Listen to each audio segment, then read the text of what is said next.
Hey everyone, and welcome back to our third video in our tech tutorial series.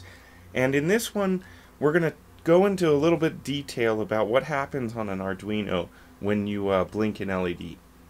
We'll basically get into the nitty-gritty details of like digital read, digital write. But first, before we do that, I wanted to talk a little bit about what Arduino is. I think the real beauty of Arduino is the overlap in this Venn diagram between these three different components that I'll kind of break down in a little bit. So this is where I think the real power of Arduino rests. In my opinion, Arduino is the overlap of a development board, a hardware abstraction layer, and an exposed series of APIs, libraries, and functions, and building blocks that people create that are based upon these two areas right here. So this is why you get the overlap in that. The first AVR I programmed was an AT90S 2313. I believe that was back in around 1998, and I think they came out in 1996. I used to have to program it with this parallel port programmer with 12-volt programming, and I made this board for that task. And believe it or not, back then, this was easy. Nowadays, we just plug it in and you can do all sorts of really neat things with it. But I kind of wanted to go over that and kind of discuss it a little bit.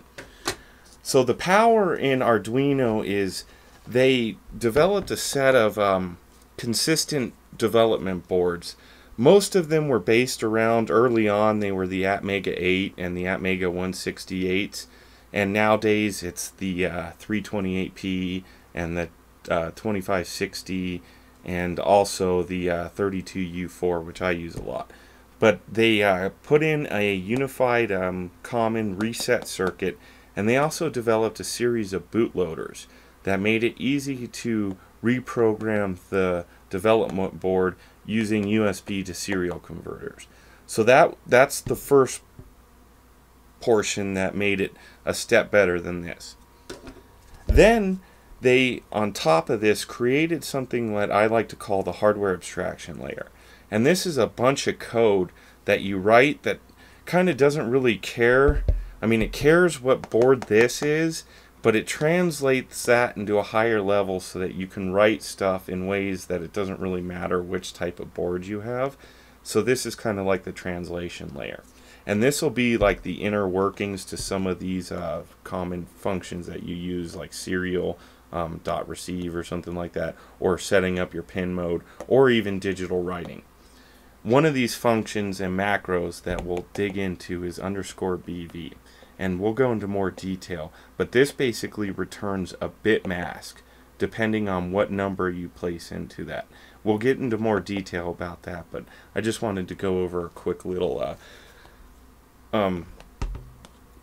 bit about how important this is. I just wanted to go over about how important this layer is right here. So we'll just, we'll go into the details of this, but this layer is kind of complicated, and this is where a lot of the raw implementation will go into. Then, of course, you have down here your wire and all your higher level building blocks that you build upon this layer with. And this is, like I say, this is where we code, and this is really what makes Arduino nice and easy to work with. So this is how we have our main looping function, and then we have our digital write, and we can just put a pin in and it'll write a high and a low depending on what we want.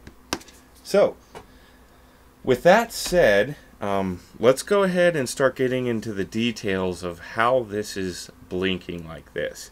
So I'm going to go ahead and stop here and switch over to my code view on the computer, and we'll start digging into the nitty-gritty details of what happens when you blink an LED, such as just running the basic blink sketch. Okay, so I'll see you in a second. Okay, and here we are in our blink sketch. We have a few variables here, our LED on pin 9 that we're going to blink, and a few things to take note is our setup routine and our loop routine. I'll leave those routines for the watchers as a kind of homework assignment to dig into. We'll talk about pin mode, digital write, and delay. Delay is kind of important. It shows how you turn clock cycles into kind of like a real world time. This is related to 1 second. It's 1000 milliseconds. And we kind of want to show how that does that. And it's using interrupts, and we can kind of go into detail with that. And I think it's a good place to go. Basically, I want to rip this whole sketch apart and kind of show how it works, except for loop and setup. Those are kind of abstractions of initialize and main as part of the standard AVR, how you code an AVR. So I'll kind of leave those as an exercise for the user.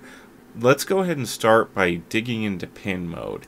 That is actually, it's defined in Arduino.H, and it's right here. So it's just real simple. It doesn't return any types, so it's void pin mode. It takes two unsigned 8-bit integers, and that's about it. So we'll go down into a little bit detail into pin mode, which I believe it's implemented into wiring digital here. So here's pin mode. There's a few things with it. We got our pin and our mode, of course. We want to set it either as an input or an output, a 0 or 1. The pin, of course, can range for any of the numbers that are implemented on that board type. And the very first thing we do is we're going to create a bit mask for the pins. Now I'll kind of create a little small side video here to kind of show a brief demonstration about what this bit mask is and how it works, and that'll come into a little bit more detail when we get into this function. So the very first thing we're going to do is assign a new variable bit to our bit mask according to that pin. So let's find out where this is defined and how it's implemented. That is actually defined in Arduino.H as well. And one of the cool things is this is where you have the exposed API and the HAL level, the hardware abstraction level, meet. And this kind of makes everything work right here. So we have our digital pin to bit mask, and that takes our pin in, and then it runs this. Well, we don't know what this is. I do know what this is, but you may not have seen this before. And basically, what this does is this loads a function that's in our programming memory space.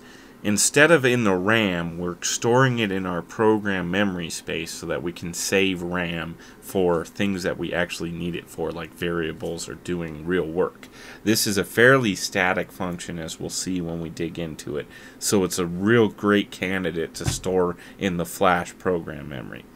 This kind of gets into the differences between microcontroller and like a microprocessor and hardware architecture. There's like an AVR uses something called Harvard architecture, whereas like the CPU in your computer will use something called von Neumann architecture. There's advantages for both. Von Neumann's awesome. It makes a lot of very complicated high-level stuff possible because all of your data and programming is in the same memory space, and with modern computers we have so much memory you can do awesome things with it. But at the same time, a microcontroller is really good at doing the same tasks over and over and over and over repeatedly without any errors, and that's in part due to how its architecture is. It has a very limited amount of RAM, but we also have something else called what's called our flash or our programs memory, which usually is quite a number of orders larger than the RAM on that chip. So what we can do is you can store like text strings in it. Instead of storing that in memory, you store it in the flash. That way you don't have to waste memory space on it. So what this little method does is it goes out and it uses some assembly that uses a routine called load program memory on this memory address, which basically causes it to execute this routine. And this is actually an array. It's basically an array of macros that run. So you feed it in the pin number, which is the index number of this array, and then it ends up running the macro at that address. So we'll go ahead and take a look at this real quick, and then you'll probably understand more why it's like that. And this is actually implemented on each board type, and then you will have to go to the pins Arduino file for that board to look at that. As we get into here, you can see that it does program memory. It's telling it to store this array list of macros to run in the program memory. We're going to be running the 9th one, which happens to be this one because that's what pin we're on. And as you can see, it's telling it to shift it by 1 bit. So let's go ahead and look at this BV macro, which happens to be buried in the AVR tools include folder. So I just have it out here to make it quick. And all it does is it takes our which bit number and it shifts a 1 that number of bits to the left. That's really all it does. And here's where I'm going to have a quick little side video that shows it. But basically, you're going to run through, and if you have a 1 here, you're going to shift the 1 space over. If you have a 2, you'll shift it 2 spaces over. If you have a 3, you're going to shift it 1, 2, 3 spaces over. If you have a 4, you'll shift it 1, 2, 3, 4 spaces over, and on until you've exhausted all the pins in that port. So that'll come up in a little bit later, but basically you run into an area where you might go over, like if you put like a 13 in here, it wouldn't work, and that is why I'm getting this lost. That's why this is an index of this, so you won't run over, and it's always going to run the proper number of shifted bits over. So that's all this does, is just shift it over to create your bit mask, and then it returns a bit that it returns a byte that is your bit mask, is the best way to explain that. So now that we've seen how this runs through, and we've seen it go through the hardware abstraction layer, and then we're coming back up into the into the pin mode, so I need to go over to pin mode. So now we've seen how we set this, which is basically it's a byte of our bit mask. So then we need to find out what port we're on, and that one's a little bit easier, but it basically uses the same method. We pass it in the pin number, and then if we go and look how that's implemented, here's our port, and it's going to load from memory again. There's no reason to waste space on that. And then we'll go to the implementation of it, and here it is. So it's going to step through depending on our indexes and tell us which port we're on. Since we're the 9th one, we're on port B, so it's going to return port B to that in here. So port B, this will be assigned as port B. Then we're going to set up some new variables, which are our pointers to both our pin status register and our DDR, basically, and what our actual status register is. Since we have all those set up, let's see if this is a real pin. If it's not a real pin, let's just get out of here. There's no reason to work on something that's not a real pin. If it is a real pin, we need to step through and find which. We actually have to set the pointer to which port register we're on and which status register for that port we're on. Now, I shouldn't. Output register is a much better. Which output register and which mode register we're on. So they've named these appropriately because I need to talk about the status register here. But now that we know this is a real pin and we know that we actually have some ports, we can set our pointer to the appropriate pin and port. So this is where you would have your DDR and then the actual output status register. Is it high? Is it low? Is it an output or is it an input? Is it high? Is it low? Okay, so now that we've set our location and our pointers correctly, let's actually set those registers how we want them to be set. And this is where we actually do that, is in this part right here. So if our mode is an input mode, we're going to go ahead, and the first thing we're going to do is we're going to record our status register. Now this is kind of like, where am I right now? Where is my program right now? And what are some of my options that are set up as I'm operating? So we need to store this so that we don't lose any of that. So we're going to store it, and the next thing we do is we turn off interrupts. We don't want any other interrupts running. We don't want it to stop our program and change something, because we're already setting up to change a port, and the last thing you would want is some kind of weird situation where it's changed the port you're trying to change and something's gone really screwy. So we have to turn off interrupts, and if we didn't store the status register before we did this, we wouldn't have a way to turn these back on and everything would get screwy. So it's very important that you store the status register before we start changing anything. So we're going to store that, then we're going to clear our interrupts, and now we're going to actually change our registers. Since we have the address to them and we know we're in the right ones, we can actually change those based on our bit masks.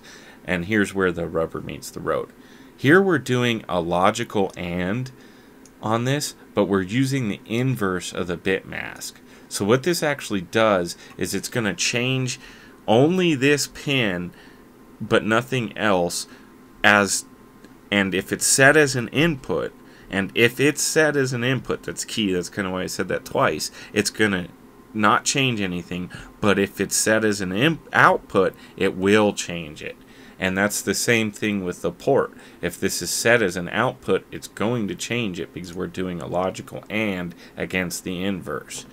Then we restore the status register to where it was before, and that means we're done with this routine, and as soon as it exits out of this, it's going to pick up on exactly where it was left off with all of its kind of quote-unquote option bits set, which means all the interrupts are going to turn back on and it's going to operate exactly as it was before, but the changes that we made here have stuck and are a part of it now. So basically, if it was an output, it's now an input. Otherwise, if it's an input and we want the pull up on, it's going to do the same thing. We're going to store the status register, we're going to clear interrupts, and we're going to turn on our, this is basically what this is doing, is setting our registers correctly so that it turns on the internal pull-up resistor, and that's why these are set like this. And then it's going to reset our status register, and then it's going to go ahead and resume the program as we said before. Otherwise, we're assuming that everything else is, we mean this to be an output.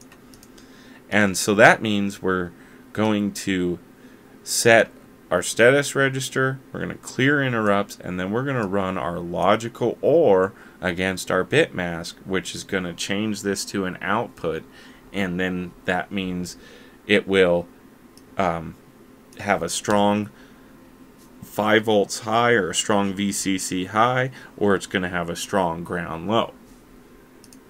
And then of course we're going to set our status register back, and then once we exit out of this routine pin mode, everything's going to run as normal with everything running. So it's all kind of the same thing, but we're just changing things slightly for the different modes, as you can see.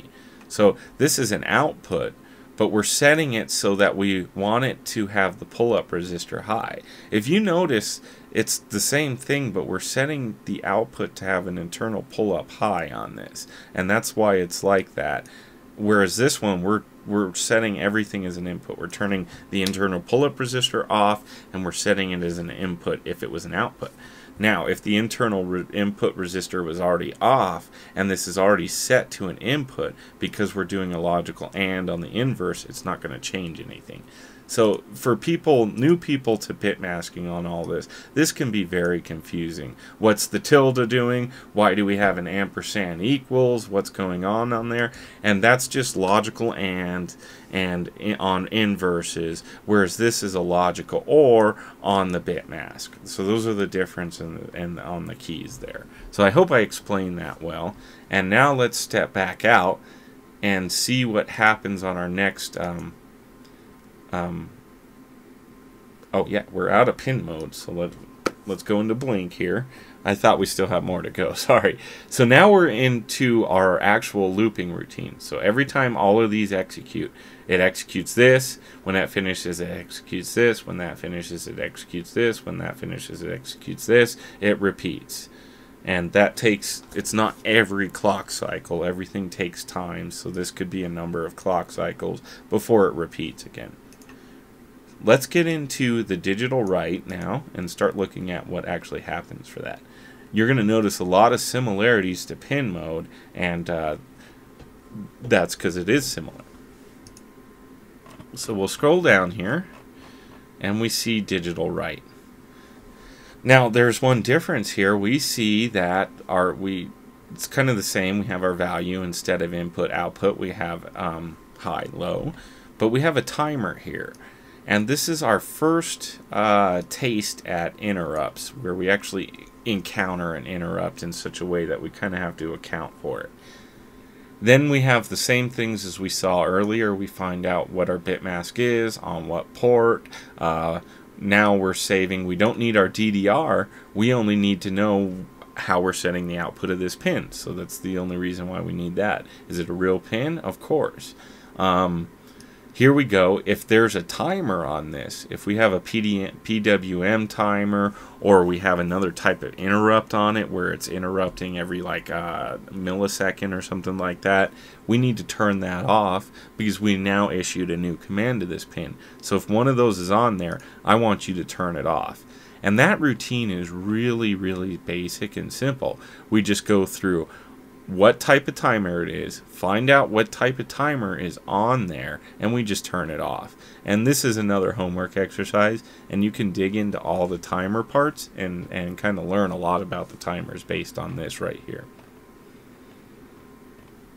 So we've turned off the timer. Now we actually have to point our pointer to the actual pin register. And then notice here we are again. We're taking our status register and storing it, and then we're clearing interrupts. We don't want an interrupt to interrupt us while we're changing the pin state.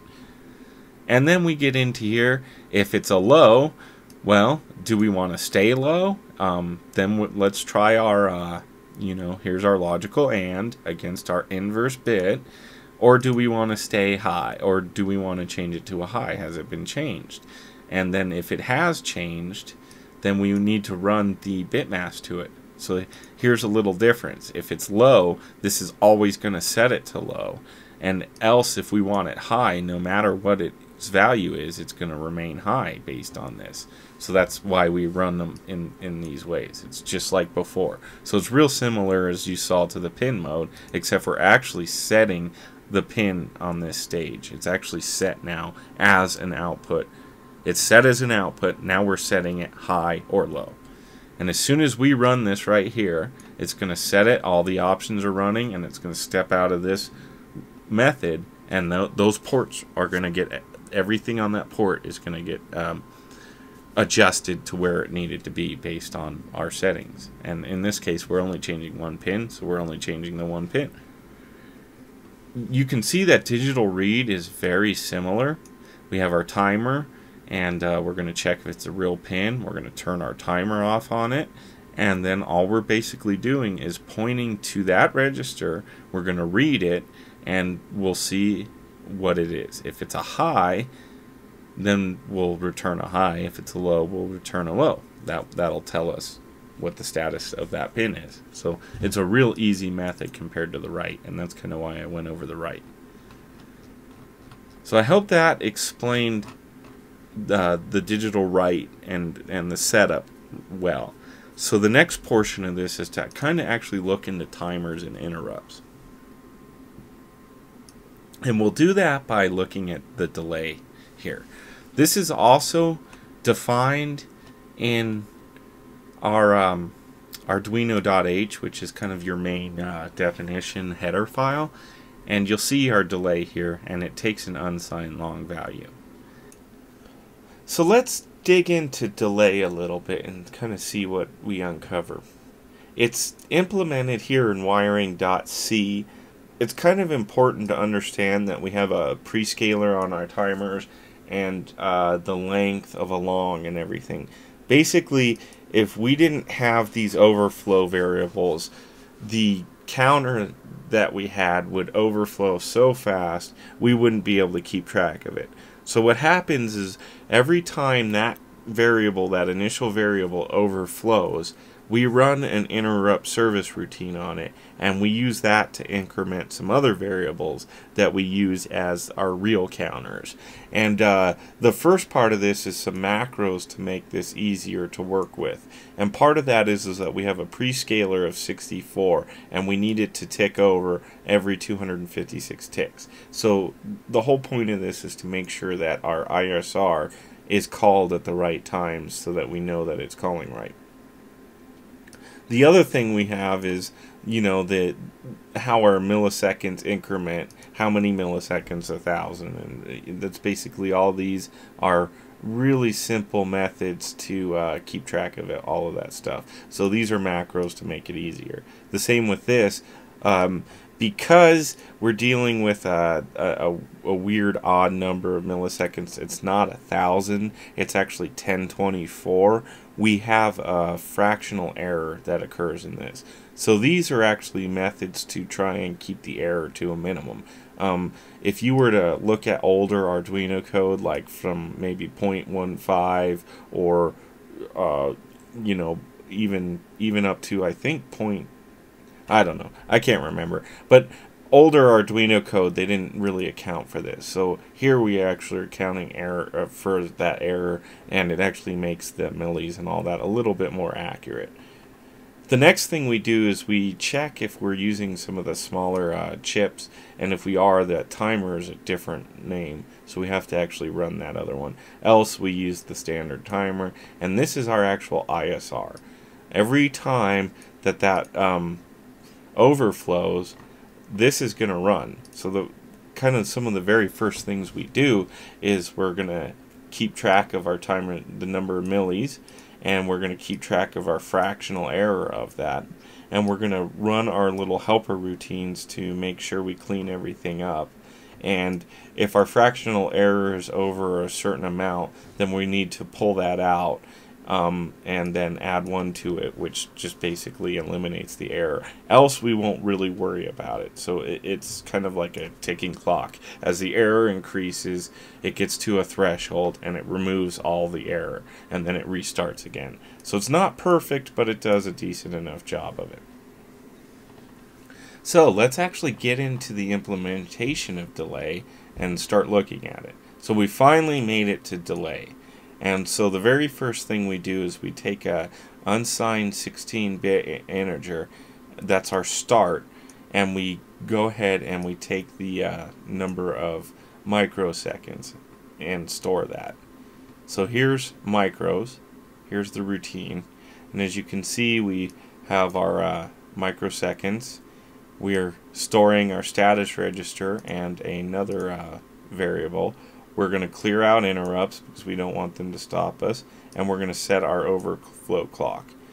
Depending on which ISR we have, we're going to run that, and we're going to set the output of that ISR to T, and then that's our actual timer variable.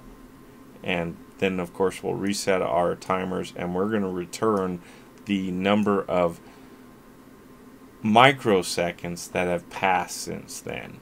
And then of course we're going to compare that into here against our start, and if it's greater than 1000 microseconds, that means 1 millisecond has passed, and then we can increment that by 1 millisecond and go on. So it's kind of confusing because the old way they used to do it, they only did milliseconds, but now they count based off of microseconds. That's a good change, actually, because the way it used to happen is you would have to run a bunch of different routines if you wanted to delay in the microsecond level. But now it's quite a bit easier. So I'm not going to actually get into the details of delay microsecond and all that. I just kind of wanted to show how an ISR is actually implemented and how it works to keep a timer running at all times for us to use.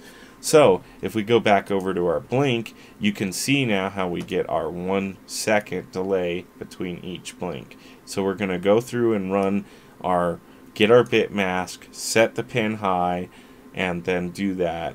And then we're going to wait a second, and then we're going to run it again, but we want to turn it low. Is the pin high? Turn it low. If not, keep it low. And then we'll wait a second, and then we'll repeat. And that is pretty much how digitalWrite works. But I'm going to switch over to the whiteboard there, and kind of we'll talk a little bit about a few other things with this. So I hope this portion made sense for people, and let's go ahead and move over there. So here we are back at our table here, and I wanted to talk about a little bit of the shortcomings that the having everything abstracted like this causes. Since we have all these layers running on the Arduino, it does slow things down a little bit. Because we have to run through the digitalWrite, and you saw that we had all those macros and everything going, it makes it so that we kind of have a maximum amount of time it takes between each not even explaining it. We have an amount of time it takes to execute each I don't want to say instruction, but each thing that we've coded it to do. So every time we tell it to turn and on and off the light, it takes a little bit of time. You can speed this up by, of course, not going through the Arduino. So that's kind of wanted to branch off and talk a little bit about. If you wanted to do direct port manipulation, you can actually do things quite a lot quicker by doing direct port manipulation, as opposed to going through the digitalWrite and all that. In the next steps, what I'm going to go ahead and do is I'm going to eliminate the delay and hook this up to my oscilloscope, and then we're going to see how fast the Arduino can switch on and off this pin. It's going to be basically just a real simple test. We'll see how fast that can switch it on and off, and then I'm going to program this to do direct port manipulation, and then we'll see how fast that can actually switch it on and off, and that'll kind of show you how much quote-unquote overhead that the Arduino platform runs. It has its trade-off. It makes programming a lot easier, and when you're prototyping, it's worth it. For a lot of the stuff I do, I can just do everything in the Arduino sphere. Occasionally, though, I might want to run an oversampling routine, or I might want to control the frequency in which I'm switching on and off a pin. In those cases, I'll just do direct port manipulation using timers and stuff to have better control over it. So I'm going to go ahead and stop this, and then we'll zoom in on the oscilloscope, and we'll see how fast the Arduino can blink without using any delays. It's just going to switch on, off, on, off, and we'll see how fast that is. Here we are with the blink sketch running with no delay. As you can see on the oscilloscope down here is our frequency, and we're running at 100 kilohertz. So that is as fast as the Arduino can switch this pan on and off. Now I happen to know that we can take this up about 10 times to megahertz. So I've written a little sketch that uses direct port manipulation, and we're switching on the same pin on and off, but using direct port manipulation. And I'm going to go ahead and upload that right now. As you see, it's gone low, and here we go. And let's I'll just auto it, it'll be quicker. And as you can see, we have now bumped it up to about 1.068 megahertz. So we've gone up at basically an order of magnitude higher. We've taken it from 100 kilohertz to 1 megahertz. So as you can see, the Arduino is capable of a lot faster switching. Now this is about as fast as it can switch. We can make some changes and boost that up, but it really gets into crazy land when we start doing that.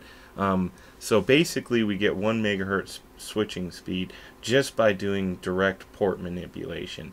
And as I'll show the sketch at the very end of this video, it's just a brief thing without any audio, you'll see how easy it is. Basically we do a DDRB equals DDRB, ORing that against a bit mask, and that safely switches it, and that's done in the setup. And then you just call port B equals our bit mask, and then you switch that bit mask off to turn the pin off. It couldn't be any easier, really.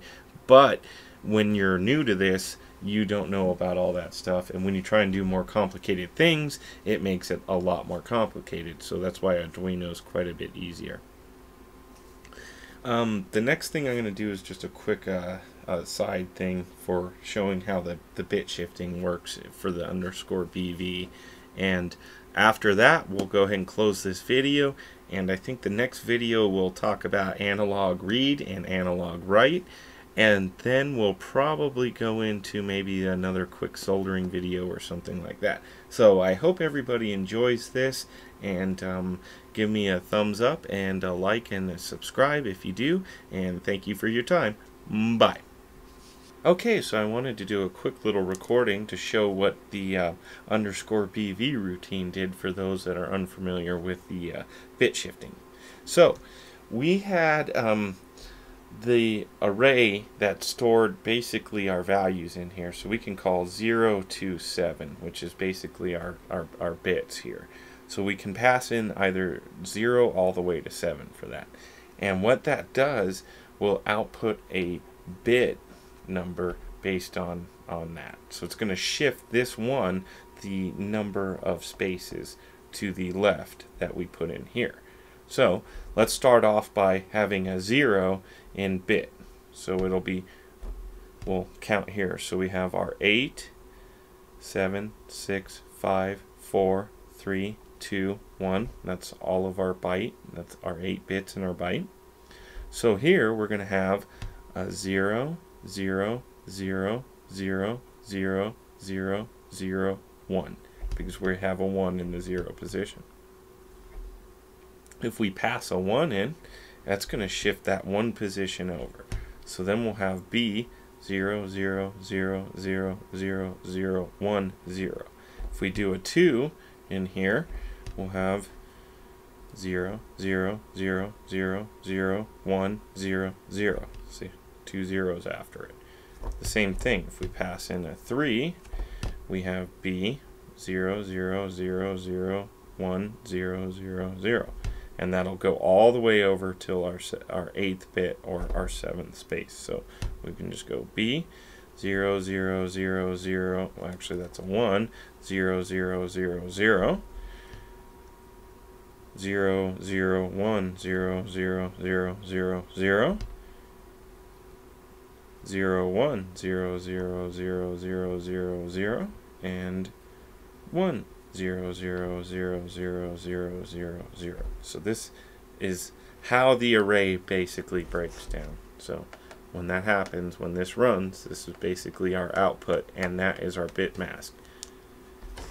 When we invert this, if you have the inverse of this, what's going to happen on this one is it's going to be like this, B 0, and all these are going to change to 1s. So that's when you see kind of the inverse. That's this right there. So anyways, there's the quick video on the bit shifting. Hope that helped.